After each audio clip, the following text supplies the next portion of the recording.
स्वयं और समूह दोनों को शुभ भाव से आप्लावित करता है।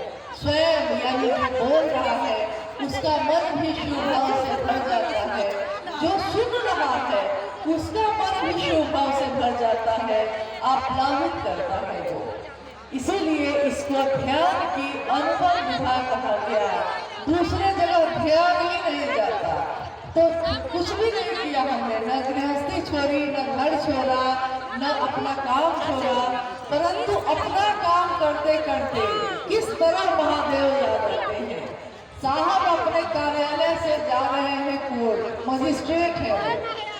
रास्ते में साहब ने कहा मैं सोच रहा हूँ कि कोर्ट जाऊंगा तो केस वहाँ सुनना होगा, केस का फिर जजमेंट देना होगा।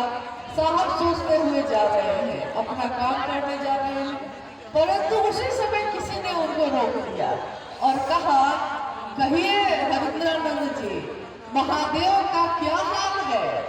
देखिए साहब ने कहा मैं महादेव को याद नहीं कर रहा था उस समय, दूसरे ने याद दिला दिया। और हमारे हाथों में कंगन देखकर कोई और पूछ बैठता है, हम जा रहे थे बाजार, कोई और पूछ बैठता है, कहिए शिव चर्चा कैसी चल रही है, महादेव का काम कैसा चल रहा है। हमको याद आ जाते हैं महादेव।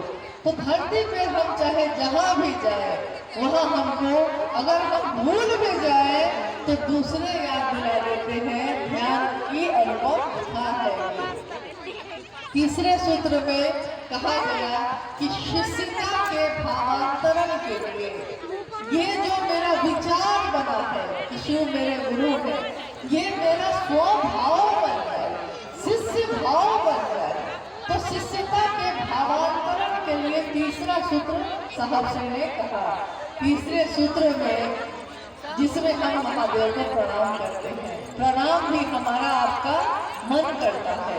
तो जब हम महादेव को प्रणाम करते हैं हमारा मन झुकता है, और जब मन झुकता है शिष्य भाव से भरता है तो महादेव की दया शिष्य भाव पे होगी, शिष्य पर होगी। इसलिए तीनों सूत्रों में से कोई सूत्र ऐसा नहीं है जिसको छोड़ा जा सके। कोई अगर शिव का शिष्य होगा तो चाहे आप उसको 3 सूत्र बताइए या नहीं बताइए, वो करेगा 3 सूत्र ही जो साहब जी ने किया। और अगर एक सूत्र से काम चल जाता तो साहब तीनों सूत्र नहीं बताते। तीनों सूत्र जरूरी है। जब सिर्फ हम शिव चर्चा करते हैं तो हमारा मन अहंकार से भर जाता है। एक हमारे पुराने गुरु भाई, एक बार जब वो आए तो लोग उनके बारे में कह रहे थे साहब से कि ये हर बात में बिगड़ रहे हैं, हर बात में क्रोध में आ रहे हैं। साहब को साहब में बीमारी से मर गए। उन्होंने पूछा कि उस गुरु भाई से पूछा कि नमन शिवाय से प्रणाम कर रहे हैं आजकल।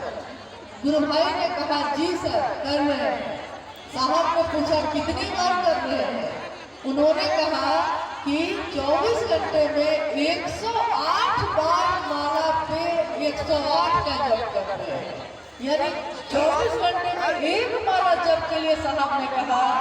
उस गुरु भाई ने सोचा कि अच्छी चीज है कि जितना ज्यादा करेंगे उतना अच्छा होगा। तो उन्होंने साहब से कहा कि जी करे छी 108 बार 108 माला पे करे। साहब ने कहा ये आपने क्या किया। अति हर चीज की बुरी होती है। लोग कहते हैं कि दूध पीजिए अच्छी चीज है, बहुत पी लीजिएगा तो पत्थर हो जाता है पेट पे।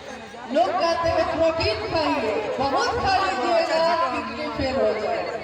यानी अच्छी चीज की भी अति हो जाए, उसका संतुलन बिगड़ जाए तो वो और विनाशकारी होता है, हानिकारक होता है। तो जितना भक्त साहब ने कहा गुरु की दया गुरु आदेशित अनुसार करने भर से मिलती है। जितना भक्त साहब जी ने कहा है उतना ही करना है, न उससे ज्यादा न उससे कम। इसलिए कि हमारा मन संतुलन में रहे। शिव चर्चा करते करते वक्ता अगर सिर्फ बन रहे हम तो हमारा मन अहंकार से भर जाता है, अकड़ से भर जाता है। हमारा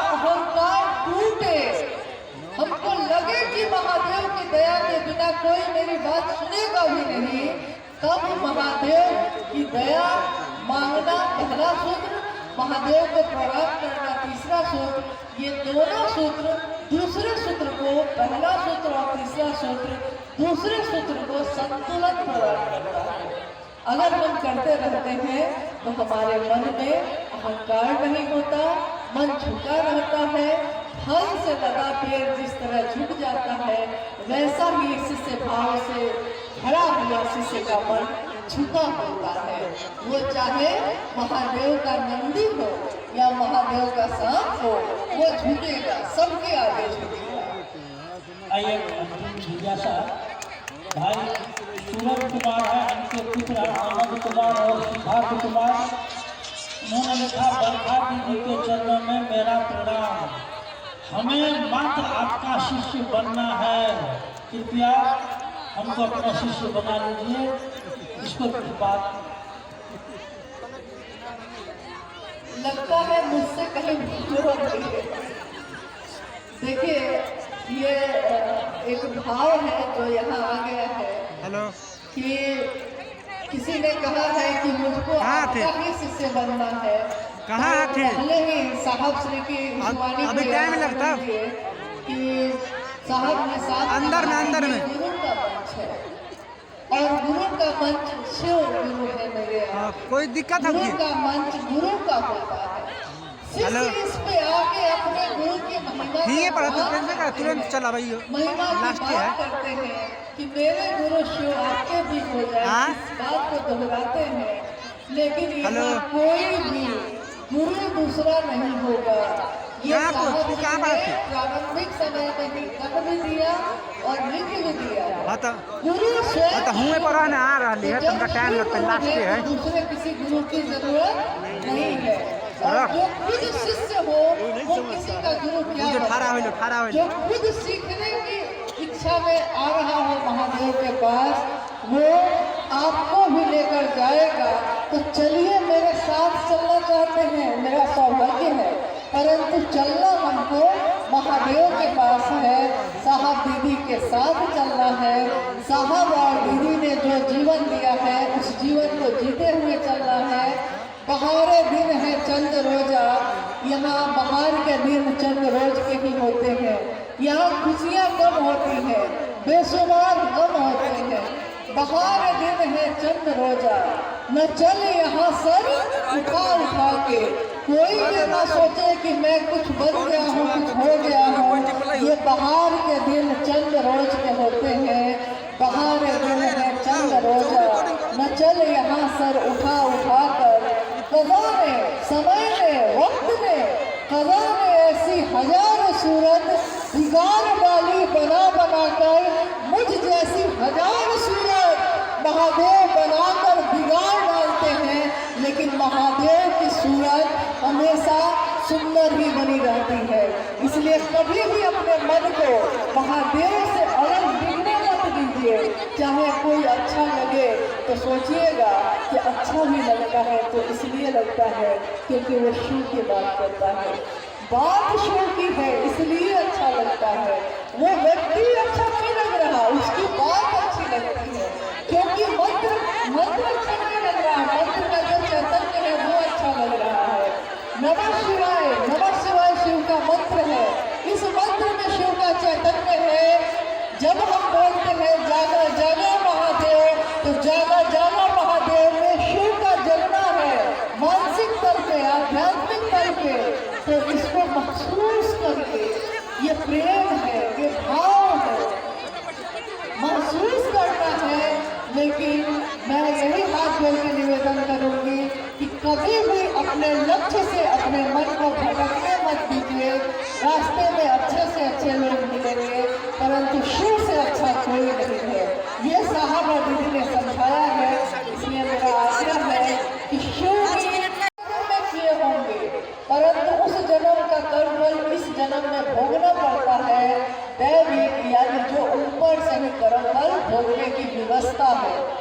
दैविक शारीरिक कष्ट जो है, जैसे बहुत लोगों के पैर में दर्द, शरीर में बीमारी, यहाँ तक कि कितने लोगों के जीवन की अनुभूति है कि कैंसर जैसी बीमारी भी डॉक्टर ने जब जवाब दे दिया है और उसने महादेव से दया मांगी है, दया ही मांगी है, और अगले कुछ ही दिनों के बाद पता चलता है कि कैंसर तो है ही नहीं।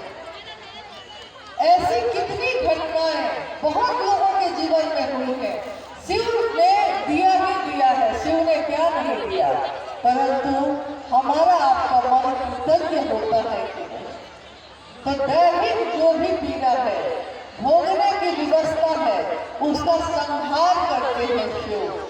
भौतिक यानी हम सोचते हैं कि मेरे पास कुछ भी नहीं है, परंतु साहब श्री की उस वाणी को याद करिए जिसमें साहब ने कहा कि मैंने अपने गुरु शिव से इस बात के लिए लड़ाई की कि क्यों कोई साधु होगा तो वो फटे चिटे कपड़े पहनेगा, क्यों जब कोई साधु होता है तो उसके पाँव में चप्पल भी नहीं होती। कोई साधु होगा, कोई शिव का होगा तो वो अच्छा पहनेगा, अच्छा खाएगा, अच्छा जीवन जिएगा। और साहब ने कहा मैंने अपने गुरु शिव से लड़कर ही आपके लिए लिया है। जो पहले साधु लोग को कुछ भी संभव नहीं था, कुछ भी उपलब्ध नहीं होता था, आज आप अच्छा पहनने लगे, आप अच्छा खाने लगे। महादेव की दया से क्या नहीं मिला। इतना ही तो साहब ने चाहा कि जो आपको मिला है उसमें थोड़ा अपने महादेव के लिए करिएगा, महादेव की बात दूसरों तक पहुंचाइएगा, बस इतना ही चाहा साहब ने। क्या हम सभी शिव के शिष्य साहब श्री की इस चाहत को पूरा नहीं कर सकते? आप में से जितने भी लोग यहाँ उपस्थित हैं, अगर एक आदमी भी प्रतिदिन एक व्यक्ति को भी शिव का शिष्य बनाएगा तो साहब की ये चाहत पूरी होगी कि नहीं? हम साहब और दीदी को क्या दे सके? कुछ भी न दे सके। उन्होंने दिया ही दिया, परंतु हमने साहब और दीदी को क्या दिया? तो क्या एक शिव शिष्य का उपहार हम प्रतिदिन दे सकते हैं कि नहीं? कहिए कि आप कर सकते हैं कि नहीं? एक शिव शिष्य का दान, एक शिव शिष्य का उपहार अपने साहब और दीदी को हम दे सकते हैं कि नहीं? और ये प्रतिदिन हमको करना होगा, क्योंकि प्रतिदिन हम अपने जीवन को चलाने के लिए कमाते हैं, प्रतिदिन हम भोजन बना के खाते हैं, तो प्रतिदिन हमको अपने गुरु के लिए भी एक नाम की घोषणा तो करने का संकल्प लेना ही होगा। कभी गुरु भाई गुरु बहन ऐसे भी हुए हैं प्रारंभिक समय में जिन्होंने ये प्रण कर लिया था कि अगर सुबह में किसी के नाम की घोषणा नहीं होगी तो हम भोजन नहीं करेंगे। ये प्रण उन्होंने साहब से सीखा था। जब साहब श्री मधेपुरा से पटना आए और 9 महीने तक वो लोगों से कहते रह गए कि महादेव को गुरु बनाइए, 9 महीने तक लोग गुरु नहीं बनाए।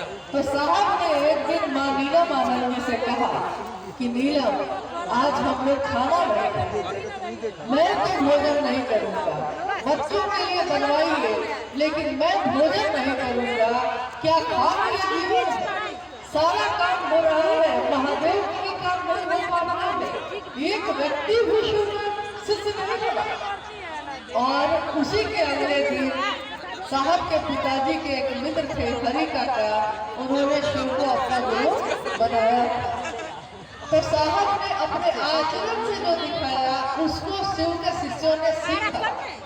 उन्होंने ये सीखा कि जब मैं अपने गुरु के लिए नहीं कर पाऊं और मैं भोजन करके आराम से अपने घर में रहूं, इससे बेहतर है कि मैं भी पहले एक न एक व्यक्ति को शिव का शिष्य बनाऊंगा और तब भोजन करूंगा। और ऐसा बहुत लोगों ने किया। मैं ये नहीं कहती कि आप भूखे रह जाइए, भोजन करके ही करिए, क्योंकि भूखे पेट तो भजन भी नहीं होता है।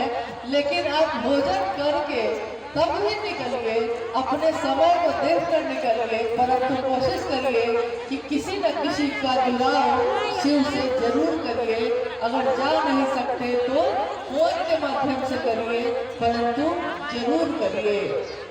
अभी आज का ये कार्यक्रम जो चल रहा है ये अभी थोड़ी देर और चलेगा, क्योंकि अब हम लोग जिज्ञासा और समाधान पे जाएंगे। थोड़ी देर चलेगा।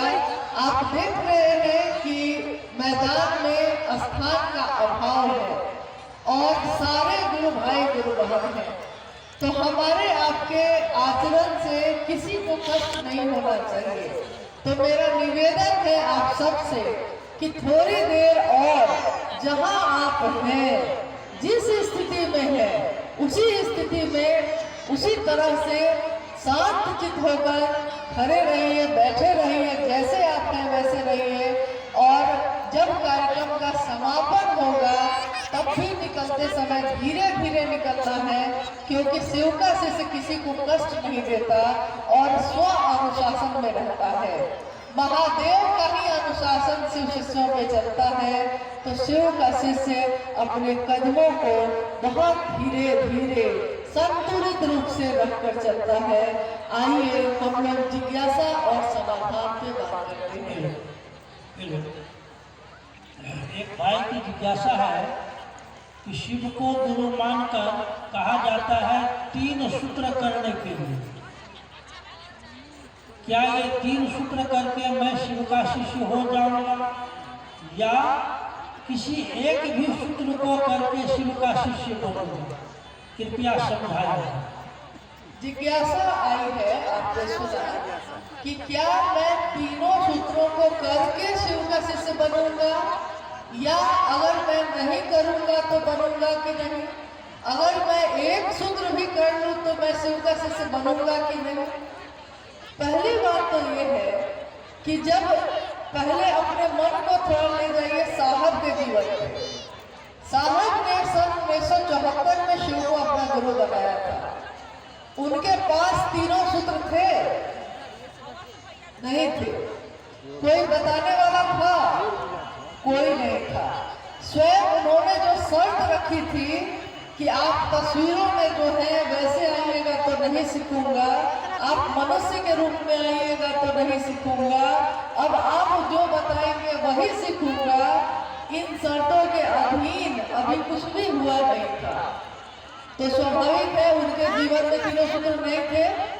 परंतु साहब श्री ने कहा कि अगर तीनों सूत्र नहीं होंगे तब भी आप क्या करेंगे?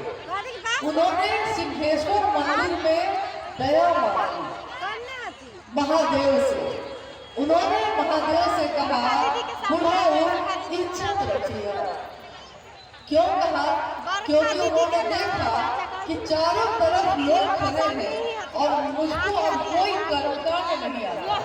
मैंने सारी विधाएं छोड़ दी है, तो अब जो कर्मकांड मैं छोड़ चुका हूँ उसका प्रयोग मैं करूंगा। महादेव प्रसाद ग्रहण तो करते हैं, कैसे करते हैं ये मुझको पता नहीं है। तो उन्होंने अपने मन को पूरी तरह से समर्पित कर दिया महादेव पे और कहा बुझो इज्जत दया क्या? महादेव से दया मांगना उन्होंने कहा। महादेव की दया के सिवा कुछ भी नहीं है। महादेव की दया ना हो तो कुछ भी संभव नहीं है, और महादेव की दया हो तो कुछ भी हो सकता है। ये आसमान अपनी जगह से हिल सकता है, ये धरती अपनी जगह छोड़ सकती है, अगर महादेव की दया हो जाए तो उन्होंने पहला सूत्र बनाया महादेव से मन ही मन दया मांगना। दूसरा सूत्र जिसमें हम शिव की चर्चा करते हैं, पहला सूत्र जो दया मांगना है, गौर करिएगा, शिष्य अनुभूति ये कहती है कि पहला सूत्र स्वस्फूर्त शिष्य भाव के जागरण के लिए, यानी शिव के शिष्यों के लिए, या जो शिव का शिष्य बनने के जिज्ञासु है उनके लिए पहला सूत्र है, जो ये कहते हैं हे शिव आप मेरे गुरु हैं, मैं आपका शिष्य हूँ, मुझ शिष्य पर दया कर दीजिए। ये स्वस्फूर्त यानी खुद में महादेव के लिए शिष्य भाव प्रकट हो जाए, इसके लिए है।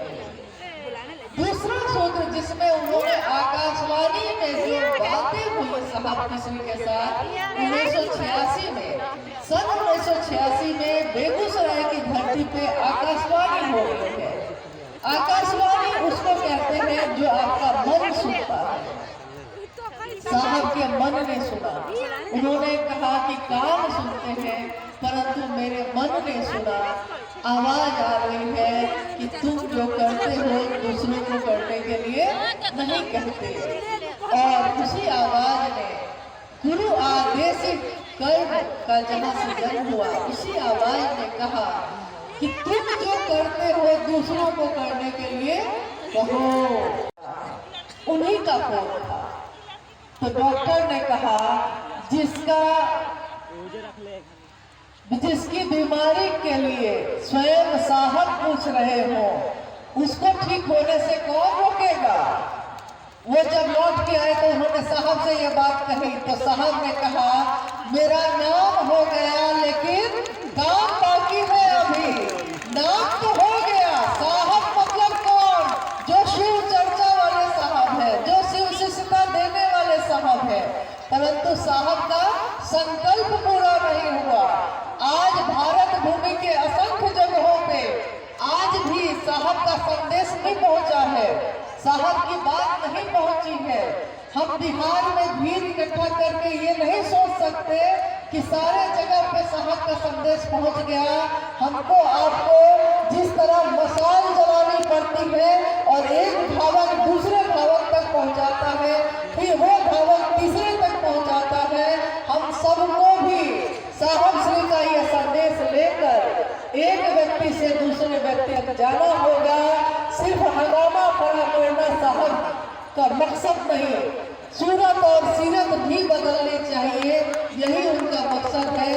शिव शिष्यता सूरत भी नहीं बदलती है, सीरत भी बदलती है, आचरण भी बदलता है। हम जब शिव की बात करते हैं हमारे कदम स्वतः शांत हो जाते हैं, हमारा शरीर शांत हो जाता है और इस शरीर में सारी ताकत है। जिस शरीर को शिव ने बनाया है, इस शरीर में ये ताकत है, ये शक्ति है कि अगर वो शिव से मिल जाए तो वो क्या नहीं कर सकता है। अभी सबने कहा इतनी ठंड है, इतनी ठंड है, और जब भजन बज रहा था तो सारे लोग ताली बजा रहे थे।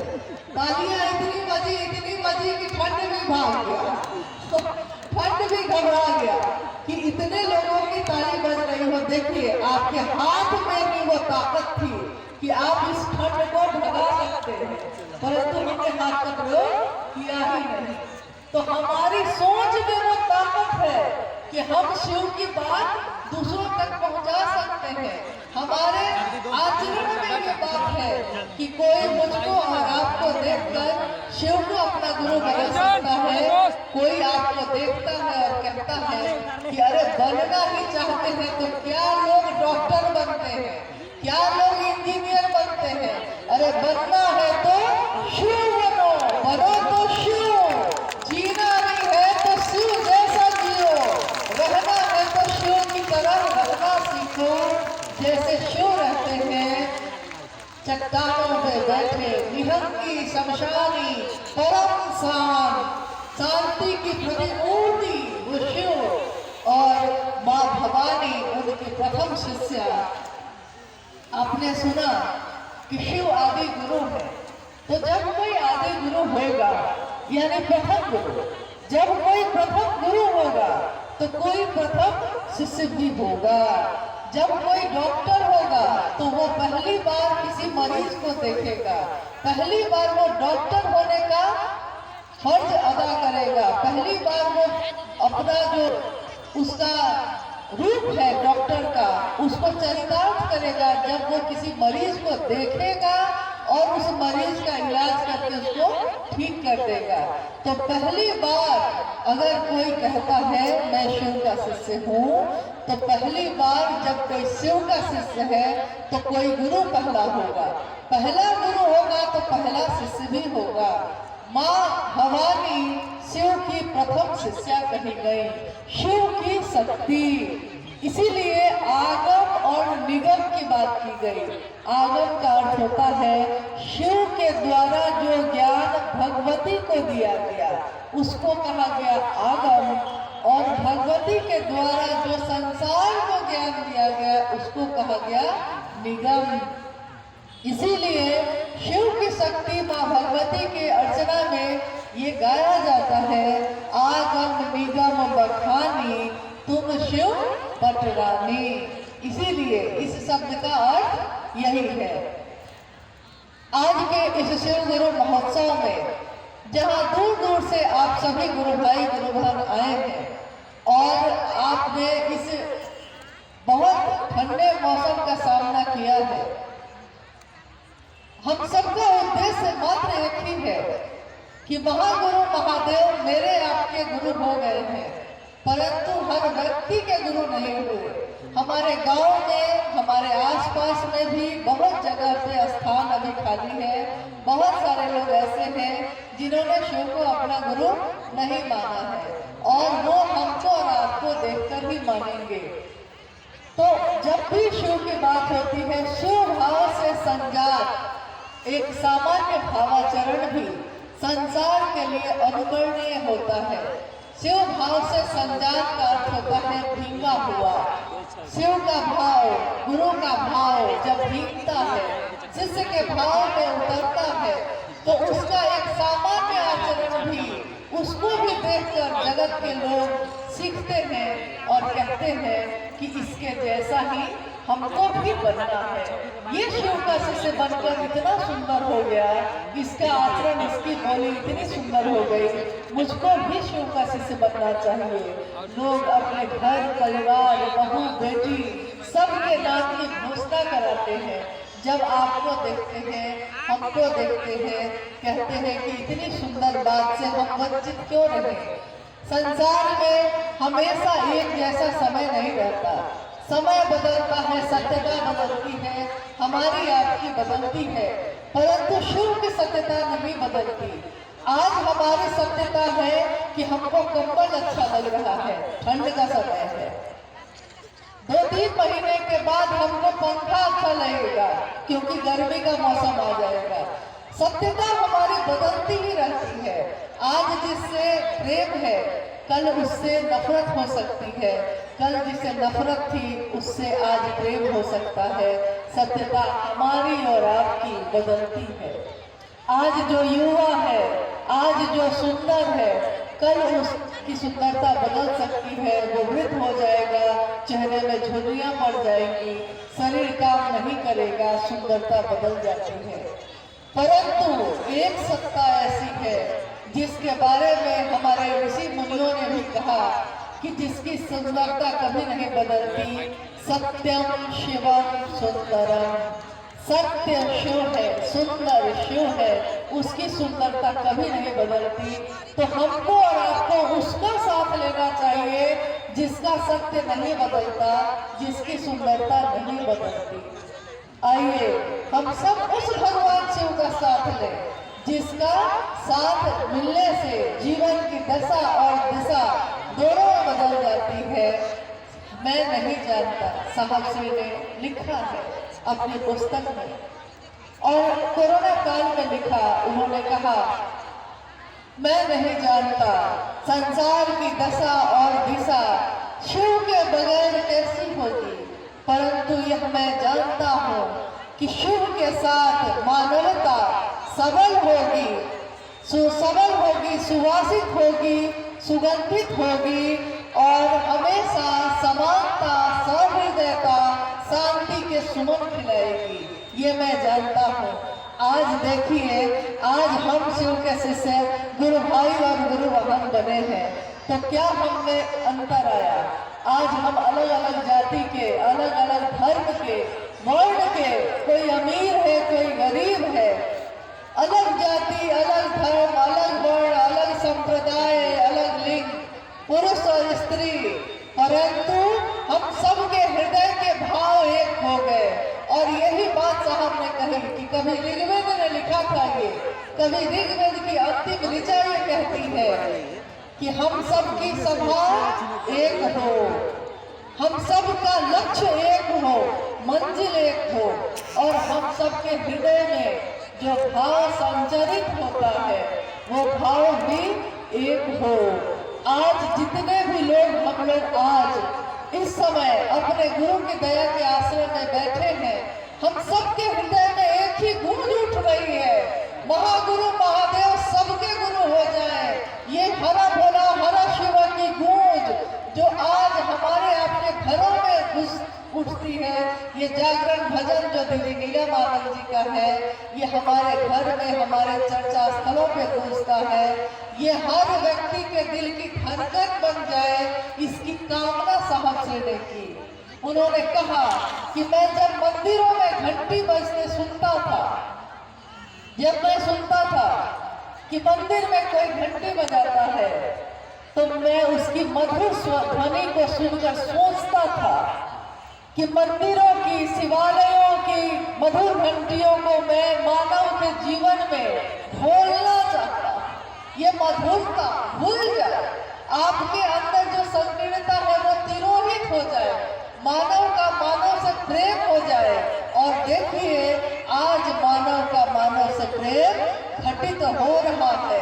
जो साहब ने चाहा, जो साहब ने सोचा, वो आज हम सबके जीवन में ये गुजर रहा है।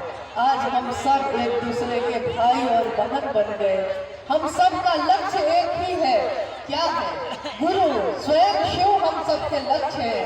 हम सब का रास्ता एक ही है, क्या है वो रास्ता? शिव शिष्यता का राजमार्ग है, और इस राजमार्ग से गुजरने वाला हर पथिक का पाथे, यानी रास्ते में अगर भूख लगे, प्यास लगे, तो वो क्या खाएगा, क्या पिएगा? हर पथिक का पाथे तीनों सूत्र है। शिव की शिष्यता की पावन जलधारा अविच्छिन्न है, बहती जा रही है, और शिव का करुणा भाव जो है, गुरु का करुणा भाव जो सतत प्रवाहित है, व्यक्ति के मन से, उसके मन के भाव से जैसे ही मिलता है, उसके मन में एक चिन्मयी उद्वेलन पैदा करता है, और उसके मन का भैरव दैविक,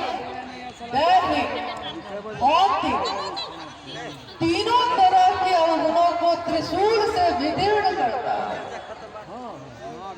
महादेव की करुणा यानी कि महादेव का गुरु भाव जैसे ही शिष्य के मन से, शिष्य भाव से मिलता है, जिस स्तर पे जाकर गुरु का भाव और शिष्य का भाव मिलता है, एक तूफान पैदा होता है, एक उद्वेलन, एक तरंग पैदा होती है, जो इतनी तीव्र है, इतनी तीव्र है, और इतनी शुभ है, इतनी शुभ है, इतनी रोशन है कि उस उद्वेलन से मेरा मन, आपका मन, आप गौर करिए कि पहले छोटी छोटी बातों पे आप रोते थे, आज बड़ी से बड़ी बात हो जाती है, और आप कहते हैं, हम कहते हैं, महादेव के दया हो गई तो सब ठीक हो गए।